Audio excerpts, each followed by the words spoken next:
Hello, this is Super Cool. Time for another Super Cool Reviews. Oh boy, everyone. Just in time.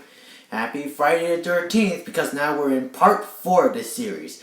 Friday the 13th, the final chapter. Well, it would have been the final chapter, but since Paramount and so much money. Okay, what's the plot? Well, it's mostly the same plot as the previous three. Jason comes back, kills some people, yada yada. Someone kills him in the end. Yeah, same plot, Oh, but let's talk about the pros. And honestly, this movie is honestly my favorite of the series. My number one.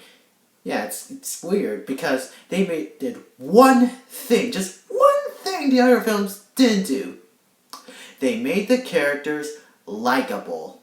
I mean it. They made them likable. That was one of my major criticisms of the previous movies. They made the characters likable. And some of them even went on to be in future installments. More specifically, Tommy Jarvis, played by a young Corey Feldman. And he will later be recast into other roles. And he will later be played by different people, since, he, in X sequels, he's a teenager and an adult, and the kills are okay. Hey, yeah, surprisingly pretty brutal, most specifically for the men. I mean, like Jason, he smashes a guy's face in the shower, and he also shoots a guy with a harpoon in the crouch. Damn. Yeah, but let's talk about the cons. One is some characters are unlikable, and two is the ending. I mean, it almost seems like this was actually supposed to end, but it's just left open. It just stops, to be honest. It just stops.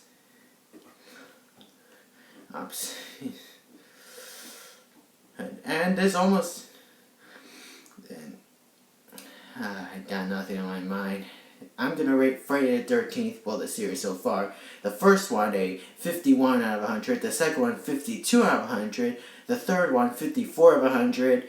And this one, 55 hockey masks out of 100. This is Super Cool signing off. And be sure, everyone, to wash your hands. Bye.